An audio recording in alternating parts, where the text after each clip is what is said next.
যে বাংলাদেশে ঋণ খেলাপিরা জনগণের টাকা মেরে দিয়ে বিলাসী জীবনযাপন করার কোনো সুযোগ রাখা হবে না। যে বাংলাদেশের ঋণ খেলাপিরা জনগণের টাকা দিয়ে নিজের ছেলে মেয়েকে বিদেশে রেখে আরামায়েশের জীবন কাটাবে, সেই সুযোগ এই বাংলাদেশে আর দেওয়া হবে না। যে বাংলাদেশে এই সিন্ডিকেটের কারণে কৃষকের সবজি 10 টাকা বাজারে হয়ে যায় 60 টাকা, সেই সিন্ডিকেটকে সমূলে উৎপাটন করা হবে।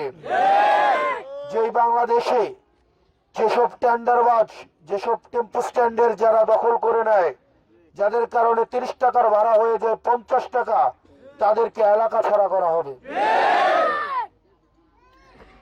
এবং আমরা প্রতিশ্রুতি দিচ্ছি, যখন ইনসাফপূর্ণ একটা সমাজ কায়েম হবে, যেখানে সাম্য, ন্যায়, বিচার এবং মানবিক মর্যাদা নিশ্চিত হবে,